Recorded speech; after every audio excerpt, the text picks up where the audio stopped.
பேரன்பும் பெருங்கோபமும் ஒவ்வொருத்தரும் ஒரு விளக்கத்தை சொன்னார்கள் எல்லாரும்.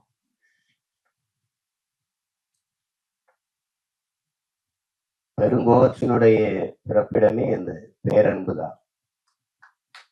நான் என்னுடைய தம்பி படத்தை எடுக்கும்போது தம்பி என்று தலைப்பு வச்சுட்டு கீழே தலைப்பு எழுத்தார் பேரன்பும் பெருங்கோபம் கொண்டவன் என்று போட்டிருந்தேன்.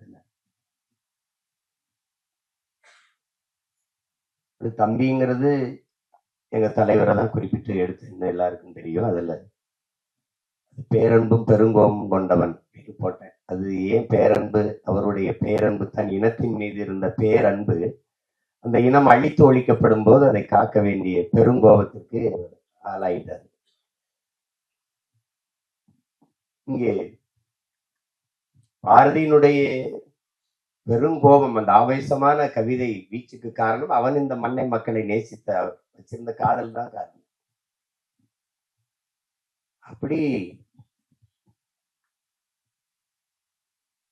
அதை உள்ளடக்கமாக வைத்து இந்த ஒரு படைப்பு படைக்கப்பட்டிருக்கு. இதுல எல்லாத்தையும் விட பெரும் பாராட்டுக்குரியவர்கள் இப்படி புதியவர்களுக்கு துணிந்து வாய்ப்பு கொடுத்த தயாரிப்பாளர் மதிப்பிற்குரிய ஜெயகிருஷ்ணன் அவர்கள் தான். அவருடைய மனைவியார் பேர்ல காமாட்சி ஜெயகிருஷ்ணன் அவர்கள் தயாரிச்சது. அப்புறம் என்னுடைய தம்பி திருமலை வருத்தப்படுறாரு இருக்கிற திரையுலகிற்கு இருக்கிற நெருக்கடிகளை குறிச்சு. இதெல்லாம் ரொம்ப நாள் இருக்காது, நீங்க கவலைப்படாது, சரி வழியில.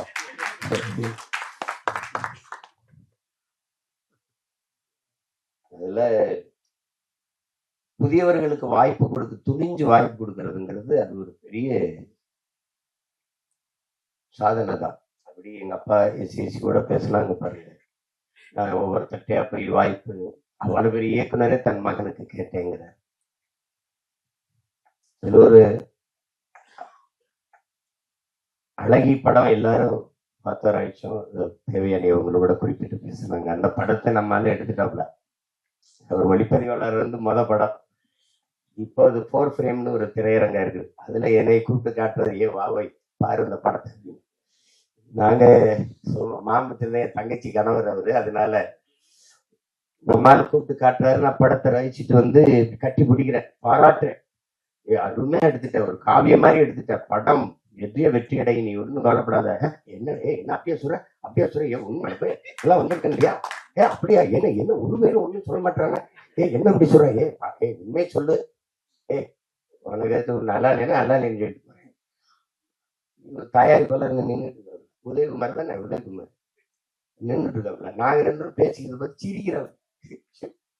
என்னதான் நண்பனா இருந்தாலும் இப்படியா போய் பேசிட்டு போறதுன்னு. அந்த படம் ஓடும்னு கடைசியோட நம்பல அவரு.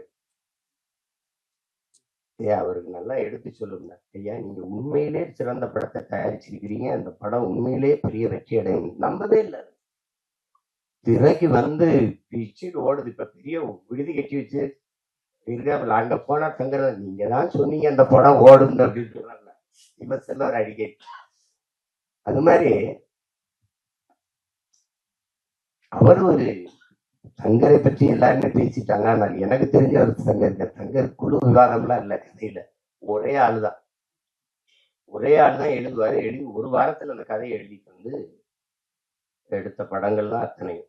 பள்ளிக்கூடத்துல அது முதல்ல ஏவிஎம் படப்பிடிப்பு நிலையத்துல நானும் சேரணும் சங்கரும் 3 பேர் உட்கார்ந்து பேசுறோம்.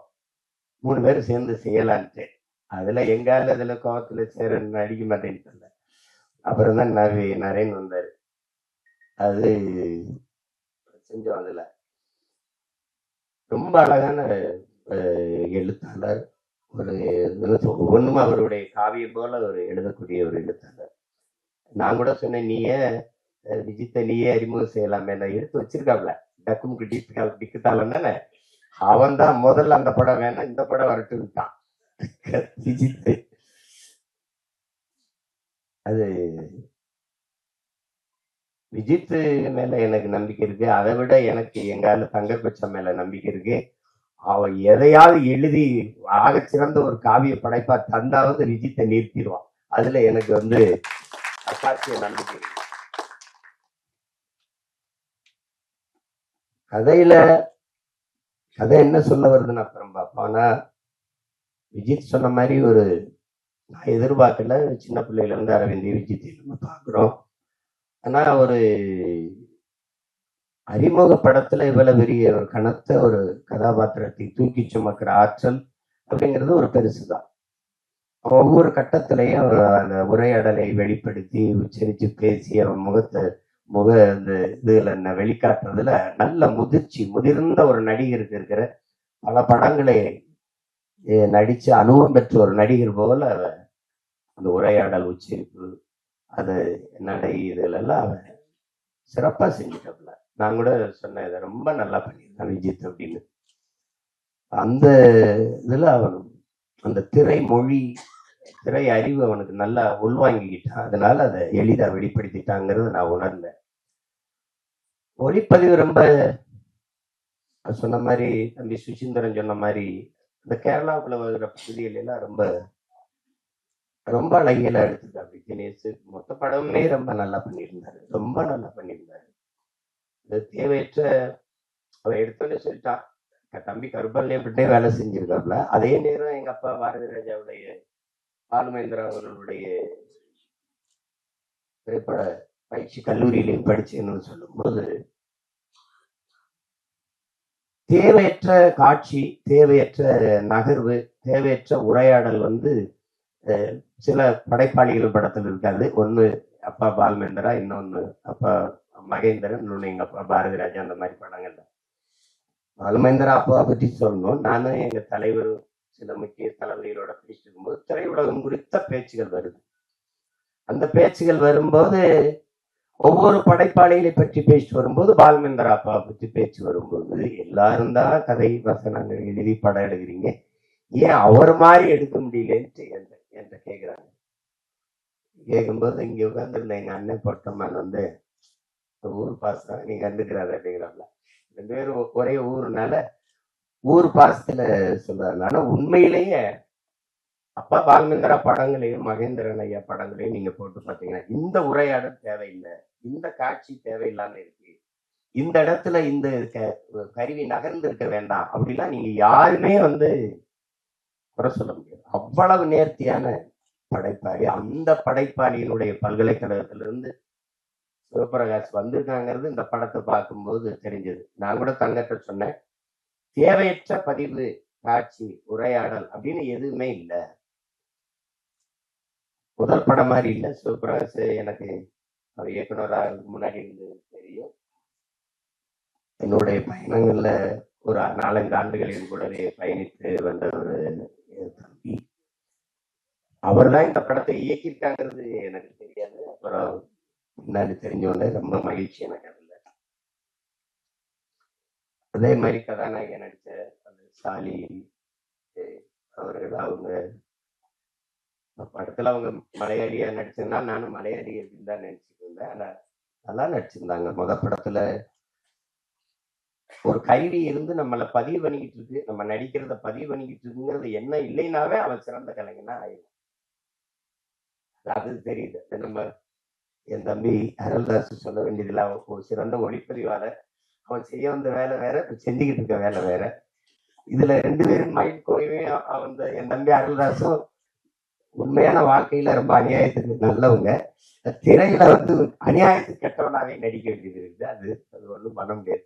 எனக்கு 2 தெரியும். எனக்கு ரொம்ப அது மைம் கோபியை பார்த்தா புஷ்பால எல்லாம் பயங்கர கொடுமையான கொடூரமான ஆளா நடிச்சிருக்காப்ல.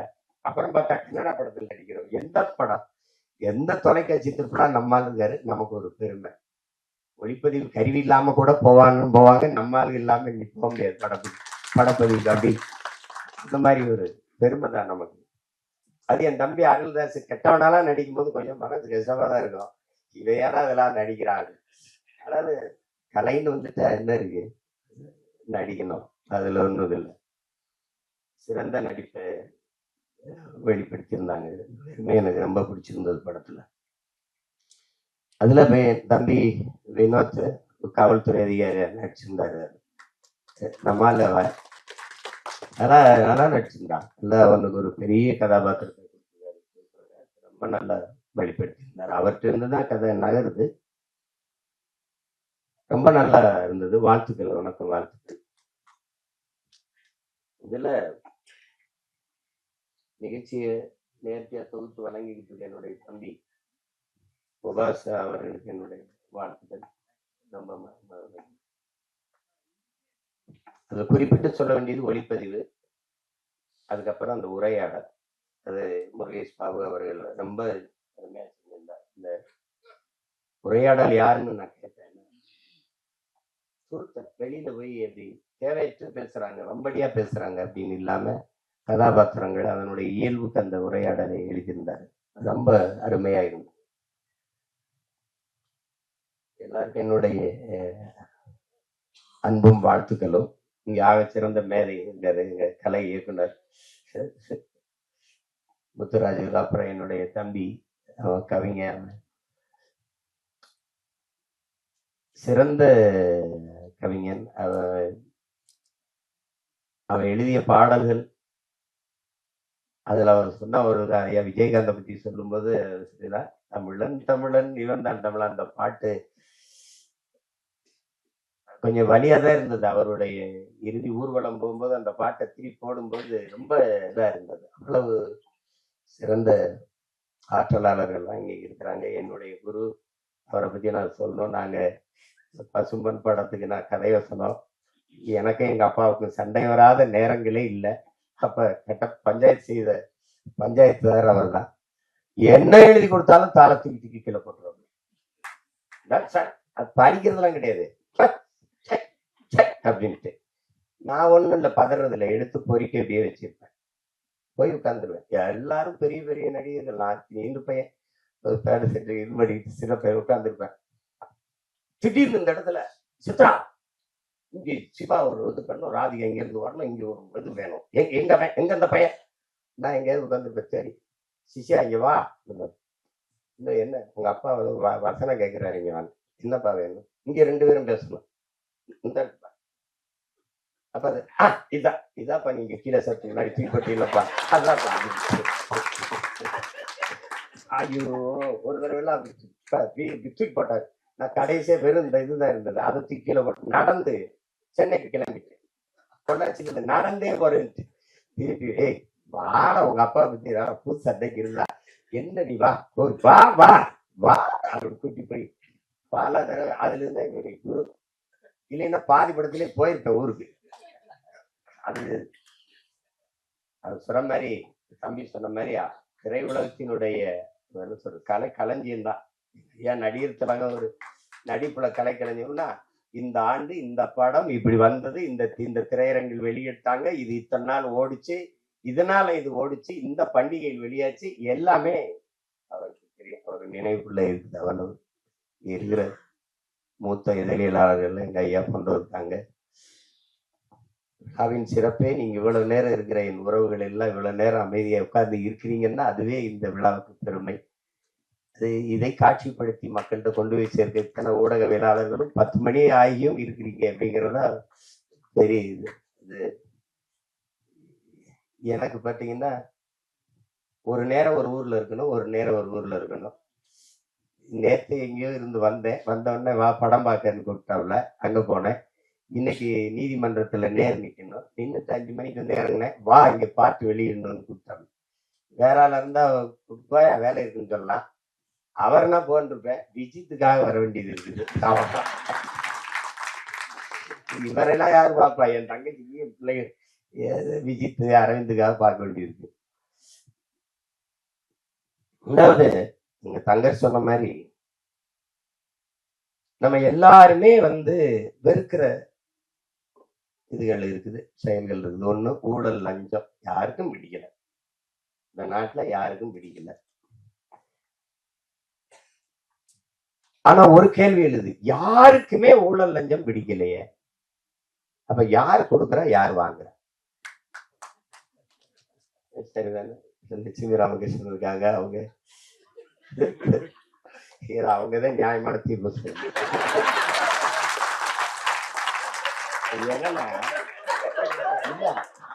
ஒரு கேள்வியை நம்ம இப்படி கேட்டு பார்ப்போம், உங்களுக்கு ஊழல் பிடிக்குமா?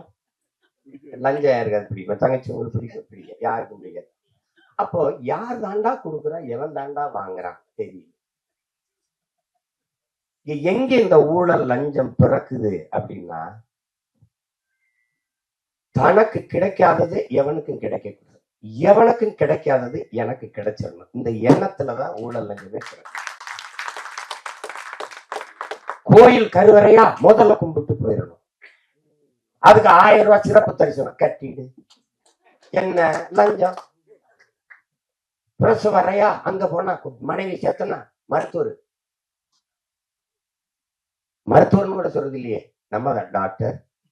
எவ்வளவு செலவானாலும் பரவாயில்ல காப்பாத்திடுங்க, அந்த வார்த்தையே லஞ்சமாயிருது. எவ்வளவு செலவானாலும் பரவாயில்லையா, அப்ப காசுக்காரன் போடுறான்னு தீக்கிடலாம். கோயில் கருவறையில் இருந்து தாயின் கருவறை வரைக்கும் ஊழல் லஞ்சம் இருக்கு. ஒரு மருத்துவ கல்லூரியில படிக்க போனா 10 இடம் தான் இருக்கு, ஆனா 100 பேர் காத்திருக்காங்கன்னா அவனுக்கு கிடைக்காத இடம் எனக்கு கிடைக்கணும்னா ஒரு இடம் 1 கோடின்னா கட்ட தயாரா இருக்கான். அங்க யாருக்கும் கிடைக்காதது எனக்கு கிடைக்கணுங்கிற அந்த எண்ணத்துல பிறந்திருது இந்த ஊழல் லஞ்சம்.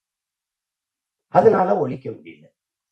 அதே மாதிரிதான் இந்த சமூகத்தின் மிக கொடிய நோய்.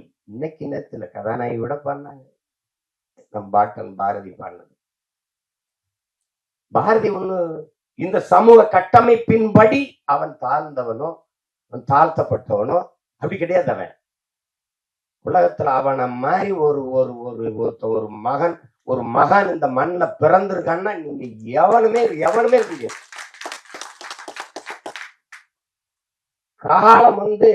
காலம் பல கவிஞர்களை உருவாக்கி இருக்குது அன்பிற்குரியவர்களே. காலத்தை உருவாக்கிய ஒரு பாவலன் உண்டான்றார் உலகத்திலே நம் பாட்டன் பாரதி தான்.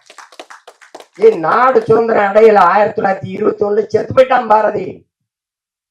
47 விடுதலை அடைகிற. ஆனால் ஆடுவோமே, பல்லு பாடுவோமே, ஆனந்த சுதந்திரம் அடைந்து விட்டோம் என்று அவன் அடைஞ்சிட்டான் சுதந்திரத்தை.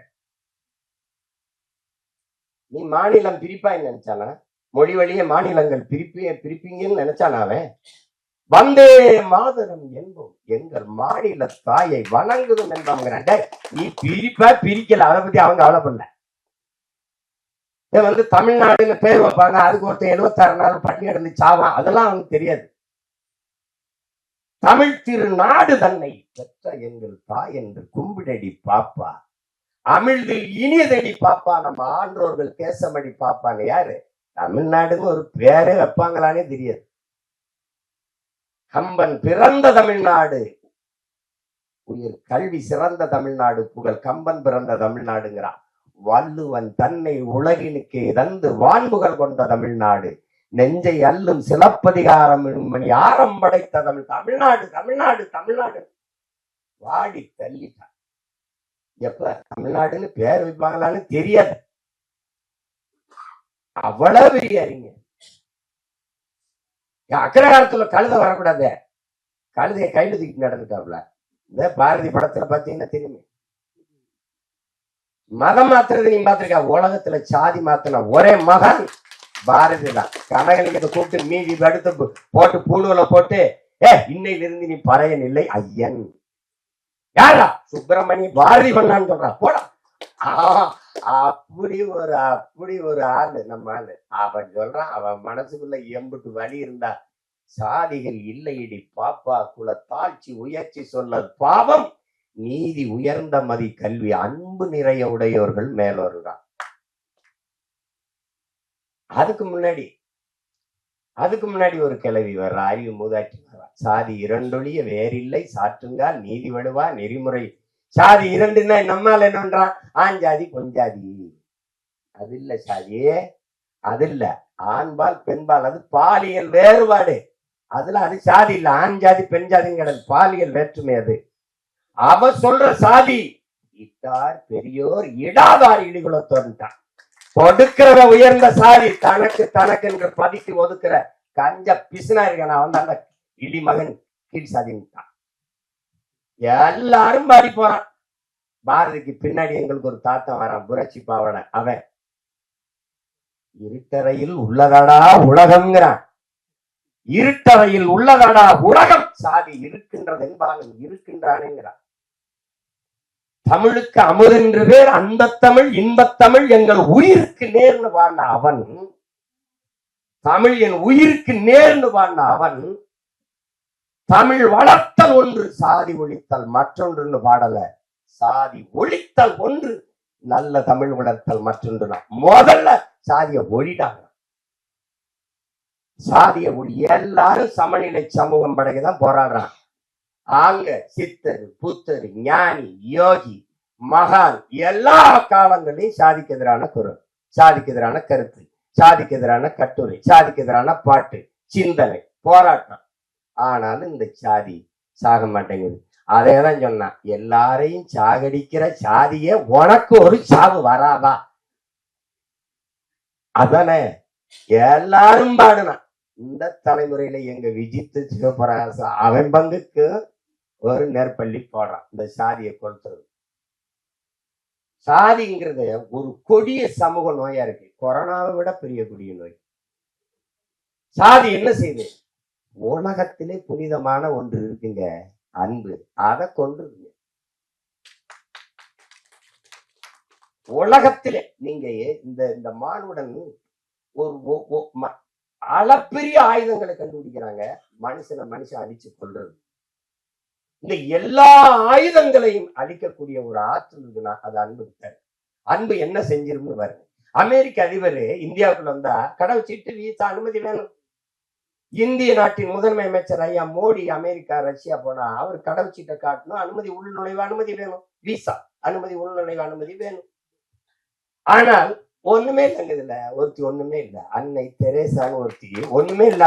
அவளுக்கு ஒண்ணுமே கிடையாது. அவன் எந்த பதவியில எல்லாம் ஒண்ணும் இல்லை. பாருங்க, எல்லா நாடுகள்லையும் பணி செஞ்சு வந்து இந்தியாவில தங்கிட்டான். அவளுடைய சேவை நிறைய தேவை இந்த நாட்டுக்கு இருந்துட்டான். அப்ப உலக நாடுகள் அந்த அன்பு தாயை பார்த்து சொல்லுது, அவளுக்கு கடவு சீட்டு இல்ல, உள்நுழைவு அனுமதி இல்லை, வீசா இல்லை. எந்த நாட்டுக்கு வேணாலும் நீ வா தாயே, உனக்கு எங்க தங்கணும்னு விருப்பமோ அங்க நீ தங்கிக்கலாம், எந்த இடத்துல நீ குடியேற நினைக்கிறியோ அங்க குடியேறிக்கலாம்னு உலகம் இருகரமும் விரித்து அந்த தாயை வரவேற்றதென்றால் உலகத்தை தன் அன்பால் சுருக்கி விட்டான் ஒரு மனுஷன். அந்த அந்த மதம் சாதி எல்லாம் பேசுகிறான். எல்லாவற்றிலும் புனிதம் ஒண்ணு இருக்குது, மனிதம். அந்த மனிதத்தை கொன்றது ஆக சிறந்த ஒன்று அன்பு. அதை கொன்றது இந்த சாதி. சாதி மதம் நீங்க என்ன சாதாரண நினைக்கிறீங்களா? கல்லு சாராயம் இந்த கஞ்சா அவினு கொக்கைன்னு இந்த இதெல்லாம் இருக்குல்ல, அது போட்டாதான் புதையேறும். சாதி மதம் சொன்னா ஏறிடும். இந்த மார்க்ஸை விடவா ஒரு மேல இருக்க அந்த நாட்டில் 2000 ஆண்டுகள்ல இவனை போல ஒரு சிந்தனையால நின்று பிறக்கலன்றா. அவனே சொல்றான் மதம் ஒரு அப்படின்னு சொன்னா ஏறிடுன்றான். மத்த போதையெல்லாம் படுத்து தூங்கினா இறங்கிடும். சாதி மத போதை ஏறிச்சுன்னா செத்து பாடையில போனாலும் ஏறாது. ஏன்னா தனி சுடுகாடு. செத்தாலும் ஆறுமுக கவுண்டர் சுப்பிரமணிய நாடார்னு எழுதி வைப்பானா இல்லையா கல்லறையில? செத்தாலும் போக. இந்த சாதி ஒரு சமூக நோய். குறிப்பா எங்களுக்கு தமிழ் தேசியர்களுக்கு வந்து பெருநோய். இந்த மண்ணில் பிறந்த ஒரு பெரிய புரட்சியாளன் எங்களுடைய அண்ணன் தமிழரசன் அவர்கள் எழுதுற, டேய் சாதி மதம் சாராயம் இது 3 வந்து தமிழ் தேசிய அரசியலின் மிகப்பெரிய பகைவங்கிறது. மதம் சாதி போதை இருக்க பெரிய கொடிய நோய்டாங்கிறது. அது என்ன சொல்ல? இப்ப தேர்தல நம்ம வேலை செஞ்சு போவேன் எல்லாம் சரின்னு விடும். என்னதானாலும் நம்ம சாதியை விட்டு கொடுக்க முடியாதுலன்னு. அவனுக்கு மொழி செத்துச்சு கவலைப்பட மாட்டான், அவனுக்கு இனம் செத்துருச்சே கவலைப்பட மாட்டான், ஆறு செத்துருச்சே கவலைப்பட மாட்டான், மலை களவு போகுது கவலைப்பட மாட்டான், வளம் திருடு போகுது கவலைப்பட மாட்டான், உரிமை பறி போகுது கவலைப்பட மாட்டான். எது செத்தாலும் சரி தன் சாதி செத்து விட. அப்படி நினைக்கிற ஒரு கூட்டத்துக்கிட்ட 2 காதலர்கள் சிக்கிக்கிட்டா என்ன நிலைமை? அதெல்லாம் கிடையாது. ஒரு பேரன்பை ஒருத்தன் வைக்கிறான், அந்த பேரன்புக்கு பிரச்சனை. அந்த அன்பை சிதைச்சவனை ஒழிக்கணும்னு நினைக்கிறான், பெருங்கோபம். இதான் படம். சரிதானே? ஆமாண்டாப்ல. நீங்க இத பாருங்க, சாதிய இழிவை துடைத்தெறிய போராடாமல் இருப்பதை விட செத்து ஒழிவதே மேலானதுன்னு ஆனால் அம்பேத்கர் சொன்ன இந்த மொழியின் இருக்கிற அந்த வலி இருக்குல்ல, அதை நீங்க உணர்ந்துட்டீங்கன்னா நீங்க இந்த நாட்டுல தீண்டாமைங்கிற ஒரு சொல்லே இருக்கு.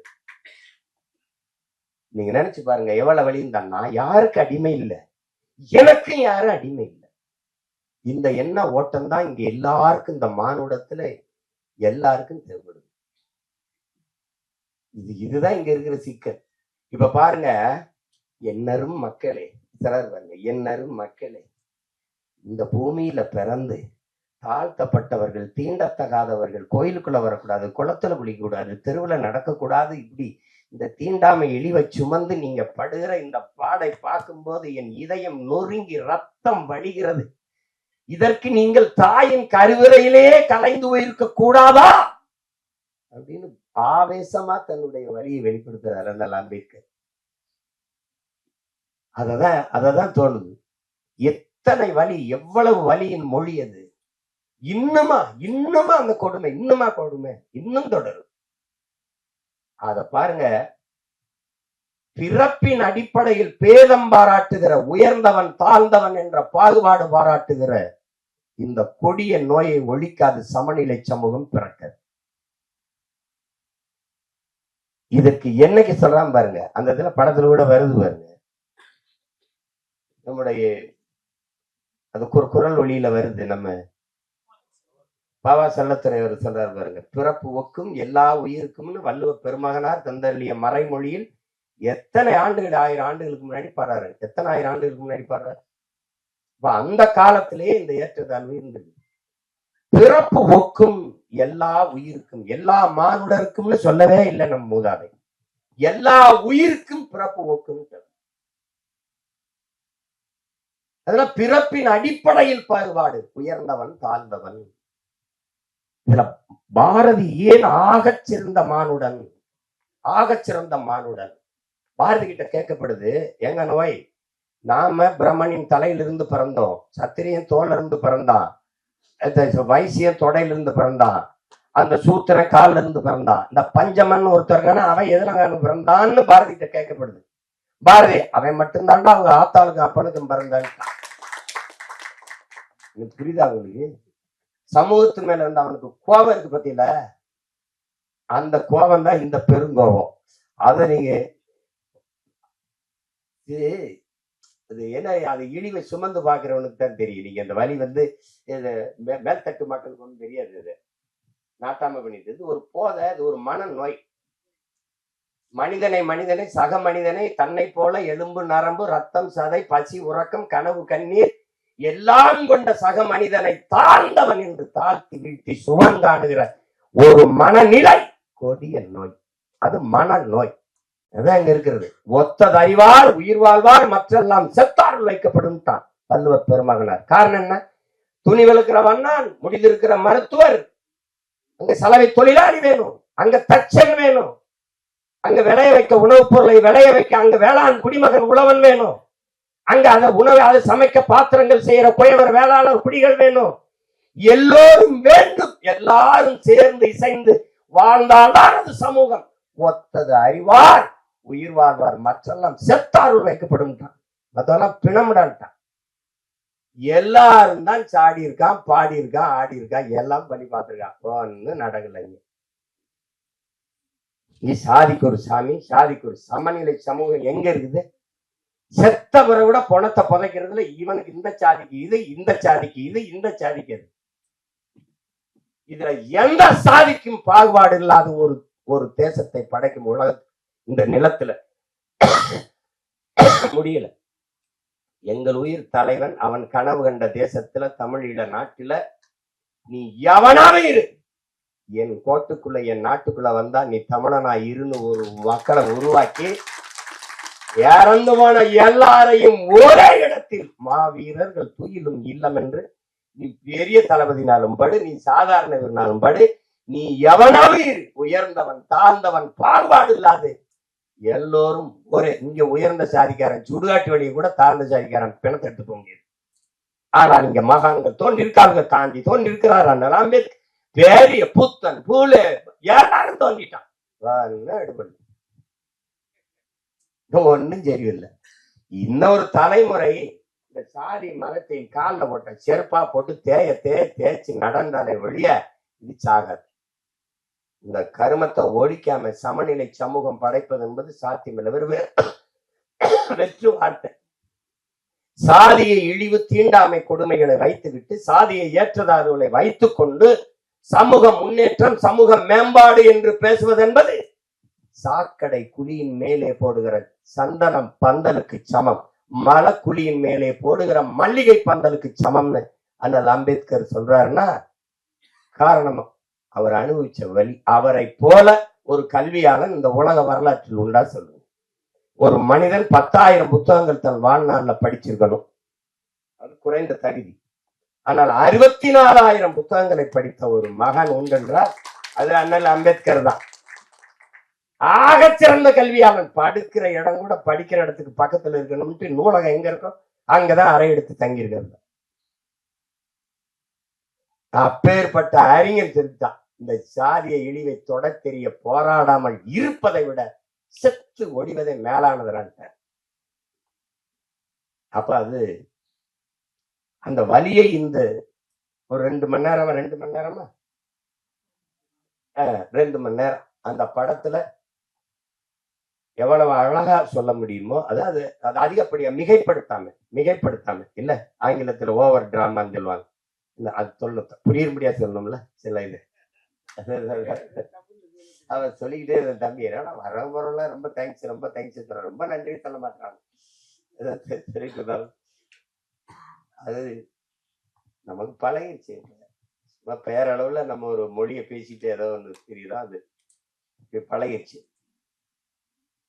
அதுல மிக ஆழமான ஒரு பதிவு, அந்த கருத்தை அது ஒரு கவித்துவமா தாங்கி நிற்குது. ரொம்ப மிகைப்படுத்தாம தன் இயல்பு ஓட்டத்திற்கு இந்த கருத்துக்களை படம் சொல்லுது, வலியுறுத்துது. நல்ல ஒரு பதிவு.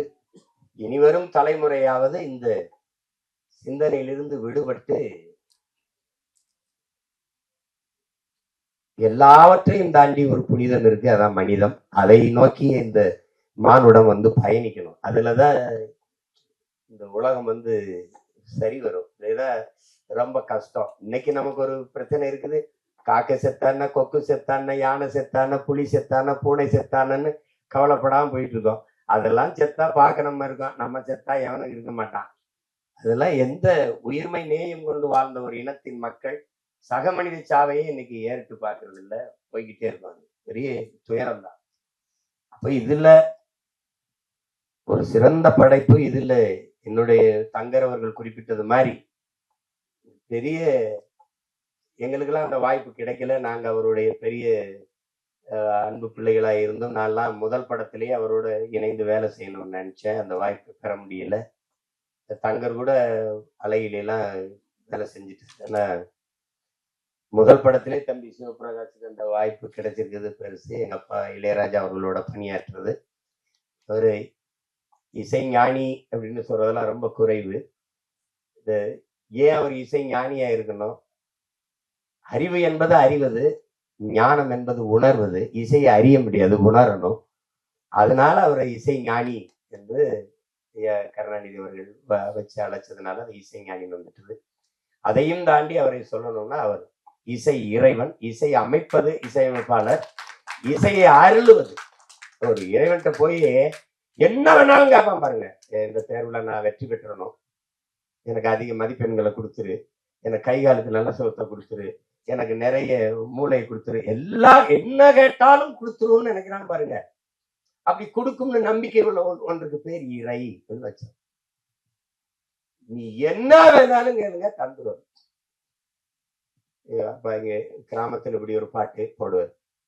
நீங்க வேணா பாருங்க, உலகத்துல இப்படி ஒரு இசை அறிவு கொண்ட, இசை ஆற்றல் கொண்ட ஒரு மேதை, பீத்தோவன், பால்மரியட்டு, மோசாட்டு எல்லாம் சொல்லுவாங்க, கொண்டு வந்து எங்க ஊர் படத்துக்கு ஒரு 2 மணி நேரம் பின்னணி இசை வாசின்னு சொல்லுங்க, தெரிஞ்சிடும் யாரும் பெரிய மேதை.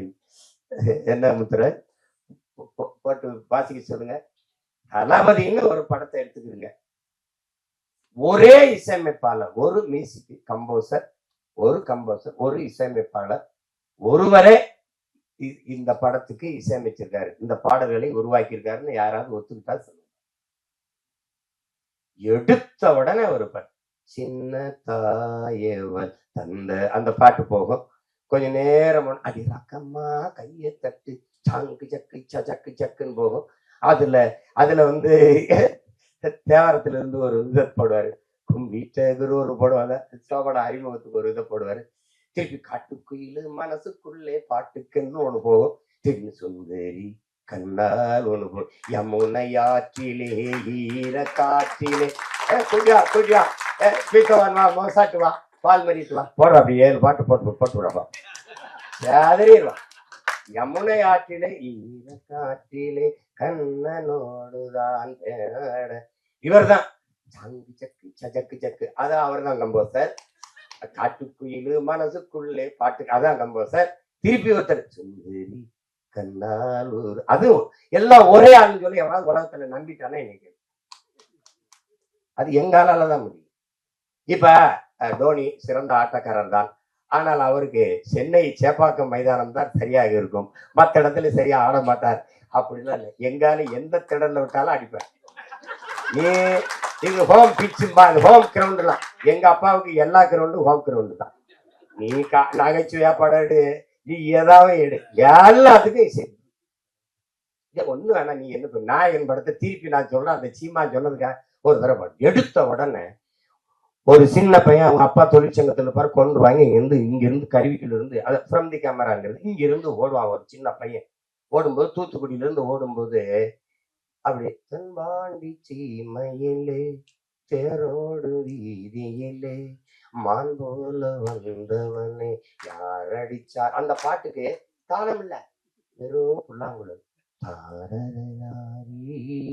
அப்படியே போய் பொழுது அடைஞ்சிரும், பொழுது விடியும் மும்பையில படுத்து கிடப்பான்.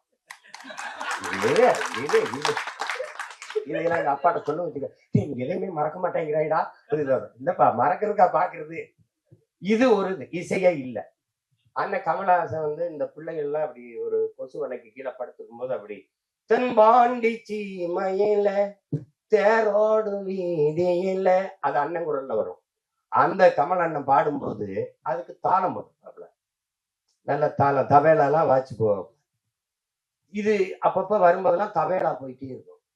கடைசி எங்க அண்ணன் செத்துவாப்புல, சுட்டுவான். அந்த செத்து இப்படி விழுந்த உடனே அந்த கோட்டை சரிஞ்சிருச்சு, அந்த பேரரசு இடிஞ்சிருச்சு, அழிஞ்சிருச்சு. தென்பாண்டி சீமையிலே முரசு அதிர்வு.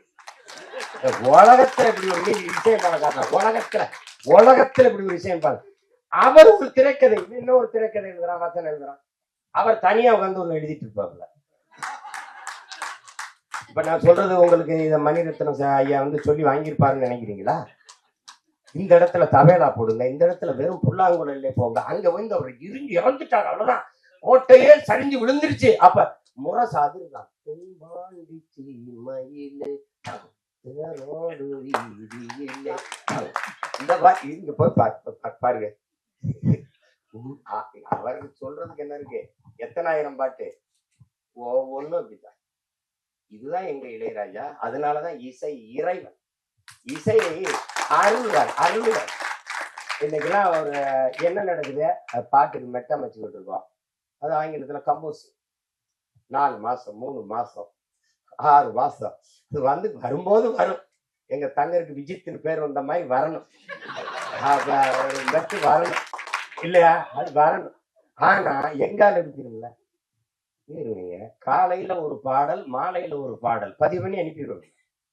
இப்ப சின்ன தம்பி பாடல்லாம் எவ்வளவு புகழ் பெற்ற வெற்றி பாட்டு, எவ்வளவு நேரத்துல இசையமைச்சு கம்பம் மெட்ட அமைச்சிருப்பாரு நினைக்கிறேன், 1/2 மணி நேரம் தான், 1/2 மணி நேரம் தான். அடுத்தாலாம் சொல்றதுக்கு இல்ல, நான் தான் இருந்திருக்கேன். நான் எங்க அப்பா மணிவண்ணனுடைய இணை இயக்குனர், அவர்கிட்ட பெட்டி வச்சு நின்றுட்டு இருந்தேன் நான். அவர் நின்றுட்டே இருந்தேன், அவர் கண்டுக்கல. தம்பி அந்த அந்த இடத்துல இந்த பாட்டு ஒண்ணு பாடி காட்டீங்கல்ல, அது எப்படி வரும்னு சொல்ற, அது சொல்ற ஐயாட்டா அப்படின்னு. அது இல்ல இவனை பாட சொல்றாரு, நான் பெட்டியோட நிக்கிறேன், நாங்க 2 பேரும் தான் போயிருக்கோம்.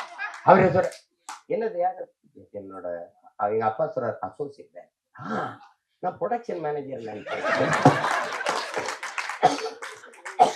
அப்படியா, சரி பெட்டி உட்கார் பாடு கேட்டு.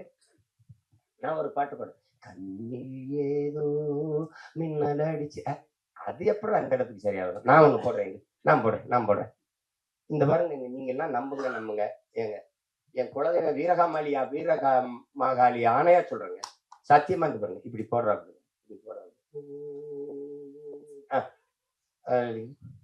இவ்வளவுதாங்க. இந்த கை இங்க போயிட்டு இங்க போயிருக்கு, கை இப்படி அமுக்காது. மயில் இறகால வருடன்னு அப்படி இருக்கும், அப்படி மெதுவா அப்படி வருடும். அந்த கட்டைய விரல வச்சு கொஞ்சம் இப்படி வந்துட்டு, சங்கிலிய போட்டோம் தங்க கிளிக்கு சங்கிலிதான் போடணுமே. இந்த படத்துல பூராமே அவர் தான் எழுதியிருக்காரு, பாட்டு பூரா எழுதியிருக்க முடியாது, அப்படியே பாடி இருப்பாரு. சரிதானே சூப்பரா அப்படியே பாடுவாருங்க.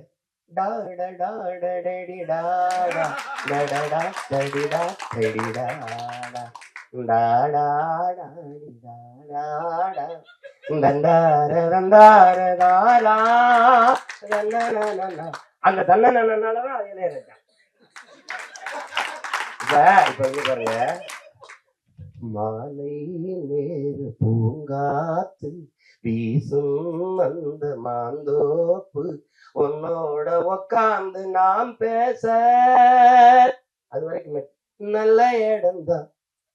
அங்க ஒரு ஆமை பேசுறோம், எப்படி பாருங்க, அவரை ரசிச்சிட்டீங்கன்னு வச்சுக்கிறீங்களா, ஒண்ணு சோறு தண்ணி ஒண்ணு தவிர்க்குது. எங்களை பெத்த தாய் பாடின தாலாட்டு எவனுக்கு நினைவு இருக்கு இந்த கூட்டத்துல? ஆனா 30-40 வருஷமா ஒரே ஆளோட தாலாட்டு சலிக்கல, இன்னைக்கும் சலிக்கல. தம்பி இந்த மிஸ்கின் ஒரு படம் எடுத்தா, இது சைக்கோன்னு ஒரு படம், அதுல என்னமோ தம்பி உதயநிதி ஒரு இதை வச்சுக்கிட்டு பாடுறாப்புல, அதுல ஒன்னு நினைச்சு யாரா இருந்தாரு, யாரா விட, இன்னைக்கு யாராவலோ என்னை தீண்டும் காற்றின் விரலோ, யாராவலோ தாலாட்டின் தாயின் குரலோ, ஒன்ன நினைச்சு ஊருகி போனேன் பறந்து. எங்க ஆளு பாருங்க, விஜித்துக்கும் போடுவாரு, விஜித்து பையன் இயக்கம் வந்தாலும் போடுவாரு.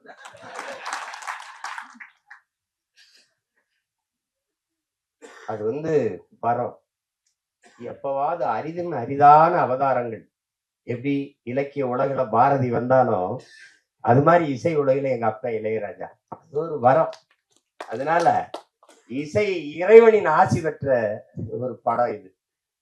அதனால இது ஒரு மாபெரும் வெற்றி அடையணும். நான் உளமாற வாழ்த்த வந்திருக்கேன். நான் இது என்ன எங்க விஜித்தோட படங்கிறதுனால தங்குற படம் எடுத்து கூப்பிட்டா பய வேலை இருக்கு எனக்கு போயிருப்பேன். அது அவருக்கு தெரியும், சிரமம்தான். இப்ப போய் 3 நாள் ஆச்சு இப்படி சுத்திட்டு திரிஞ்சு, காலையில இன்னும் ஓடணும். அது ஆனாலும் இந்த விழாவும் இந்த நிகழ்வும் எனக்கு ரொம்ப முக்கியமானது. அது நான் அரவிந்த் தான், எங்க அரவிந்த் அவன் தான் இந்த வேலையை செய்ய ஆரம்பிப்பான்னு நினைச்சேன் நானு. ஆனாலும் விஜித் வந்திருக்கேன். எனக்கு நான் இவ்வளவு விஜித்திட்ட எதிர்பார்க்கல. ஒரு முதிர்ந்த நடி, எங்க அண்ணன் சந்திரசேகர் இருக்காங்க, அவங்க அந்த பாலைவன சோலையில நடிச்ச போது அவ்வளவு இதா இருக்கும். அந்த உரையாடலை வெளிப்படுத்துற ஆற்றல், அந்த இதெல்லாம் உடல் மொழியெல்லாம் ரொம்ப மென்மையா அத மாதிரி நடிச்சுதான். அது முதல் படம்னு சொல்ல முடியாத அளவுக்கு நடிச்சுதான் விஜித்து. பாராட்டுகள். அதுல ரொம்ப பெருமைக்குரிய ஒரு நிகழ்வு. இதுல நீங்க விஜித்தை பாராட்டுவது, தங்கரை பாராட்டுவதும் தான், என்னை பாராட்டுவதும் தான், இங்க இருக்கிற ஒவ்வொருத்தரையும் பாராட்டுவதும் தான். இருந்தாலும் அது அவனுக்கு ஒரு தொடக்கம். தேவயானி அவர்கள் சொன்னது போல உன்னுடைய தனித்திறமையில தான் நீ வெல்லணும், அது முக்கியம். யாருக்குமே அந்த புகழ்ங்கிறது ஒரு முகவரி அட்டை போல பயன்படும். ஆனால் நீங்க செய்யற வேலையினுடைய ஆற்றலை பொறுத்து தான் நீங்க நிலைத்திருக்க போறீங்களா இல்லையாங்கிறது நிரூபிக்கப்படும். அண்ணன் சிவகுமாருடைய பிள்ளைகள் தம்பி சூர்யாவும் கார்த்திக் வந்தாங்கன்னா சிவகுமாரன் மகன்களுங்கிறது ஒரு அறிமுகத்துக்கு சரியா இருந்தது. தனித்த தன் ஆற்றல்தான் நிரூபிச்சாங்க. அது மாதிரிதான் எங்க அப்பா என்னதான் எஸ்ஏசி அவர்கள் அவன் அறிமுகப்படுத்தலான்னு தம்பி விஜய் தன்னுடைய தனித்த ஆற்றலால் இன்னைக்கு இவ்வளவு பெரிய புகழ்பெற்ற ஒரு இடத்துக்கு வந்திருக்காருன்னா உழைப்பு.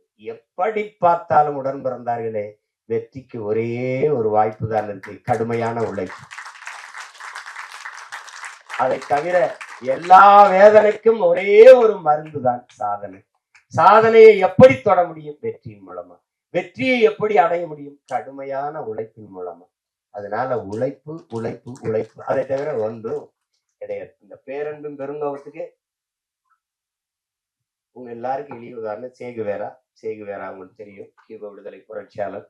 பசியோடு இருந்தார்கள் மக்கள், உணவளித்தேன், மனிதாபிமானி என்றார்கள். அது அவனுடைய பேரன்பு. ஏன் இவர்களுக்கு உணவு கிடைக்கவில்லை என்று என்னை கம்யூனிஸ்ட் என்றார்கள்.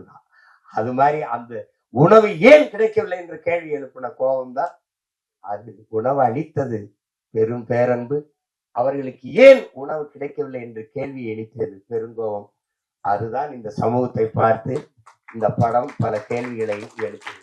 எத்தனை காலத்துக்குடா இந்த சாதி சனியனை வச்சு எங்களை சாகடிப்பீங்கன்னு அன்பு கொண்ட நெஞ்சங்கள் கெஞ்சுது. அதான் படம்.